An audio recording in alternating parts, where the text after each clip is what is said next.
So moving on to tip number 5, set your priorities. Like I've said before that we created a manifesto.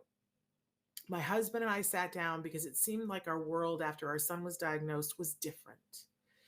And it wasn't different. I won't say that I was afraid that things were worse and that we weren't going to recover from it. That was what I was afraid of, but that wasn't the reality. But we needed to pay attention to what was different. So we sat down and we made a list for ourselves. We called it our manifesto, and it was the thing that was going to help us through this murky time where we weren't sure who we were or where we were going, right?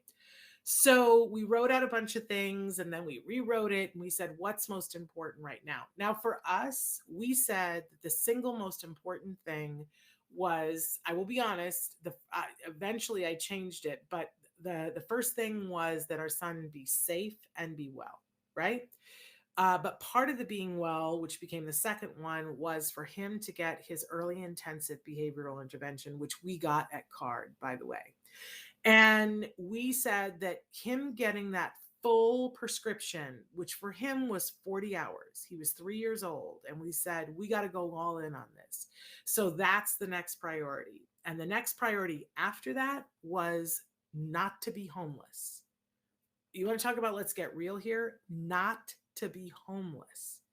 Can I tell you? Stop and think about that, the thought process that took. We put the therapy above homelessness.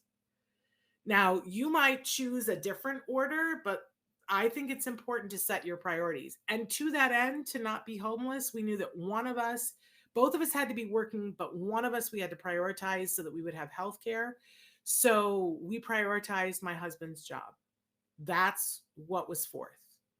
And my job didn't even make the top 10. My work, my career, the things that I had going in my life didn't even make the top 10. Now, before you feel sorry for me, I signed up for that.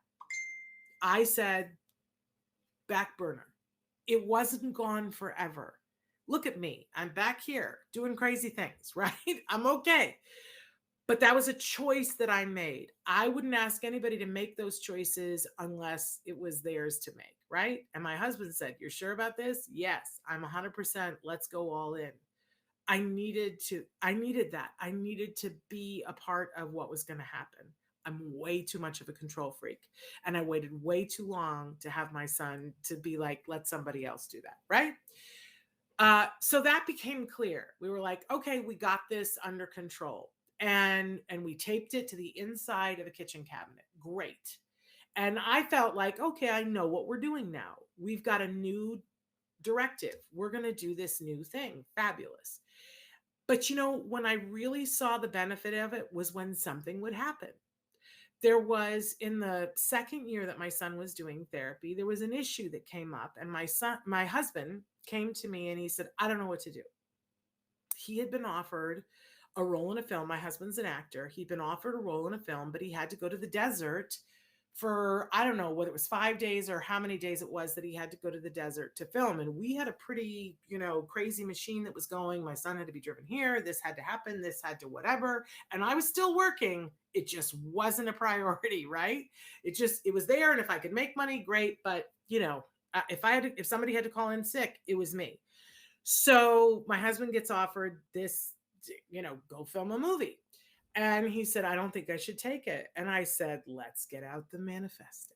Shall we take a look at it? What's number one? Right. So this is not going to jeopardize our son's safety. Is it going to jeopardize his therapy? No, it's not. I'll clear my decks. Is it going to prevent us from being homeless? Quite the opposite. Being in a movie pays well. It's going to help us. And then the third is, the next one down. The fourth one is your career. I think we're good. It helps, helps or doesn't hinder the top four. Honey, go to the desert, make the movie. And he was like, I feel like I'm abandoning you. I was like, you're not abandoning me. I'm okay. Now, if he was going to go for a year, maybe we would have had a different conversation because maybe it would have affected our son's ability to get therapy. I will tell you that in that same year, a college called and asked if I would come and teach, and it was not where we lived, halfway across the country. And I said, oh, I kind of would like to teach there. That'd be great. That'd be fun. Let's get out the manifesto. And we looked at the manifesto, and I said, oh, this, is there good quality ABA there? No, there wasn't. And for me, that was it. My husband felt terrible. And I said, you know what? If I'm meant to teach, there'll be more teaching, but I already chose this.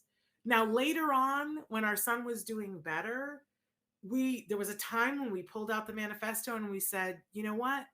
I don't think this manifesto fits anymore. I think it's time to reorder a couple of things. And eventually, my job and my career came back on the list, right? And we changed things up. Can I tell you that when my son was significantly older and a teenager, we were hitting all this time where we needed to go and do something, and he wanted to sit and play video games, you know? And so I said to him, I said, let's make a list. Let's make a list of all the things that are important to us, shall we?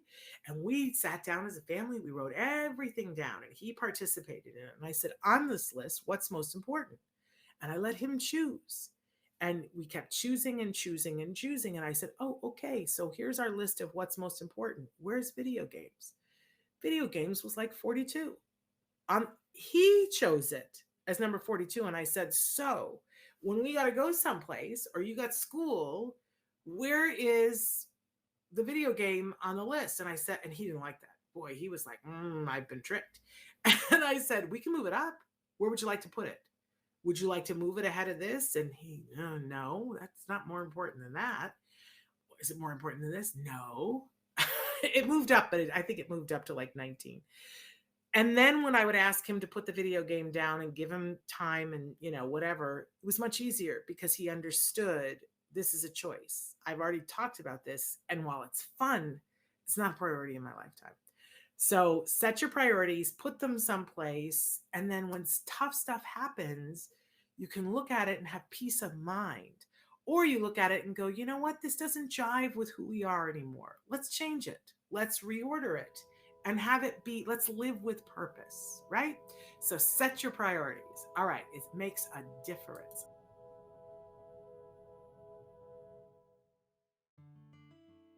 Thanks for watching Autism Live.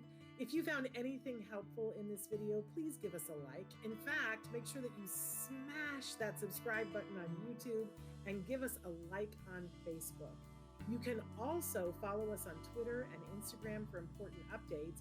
And please download our free podcast wherever you get your podcasts. See you next time. Until then, give your kiddos a hug from me and one for you too.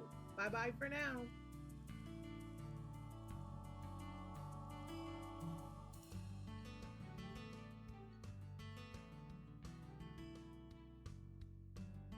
To subscribe, click here.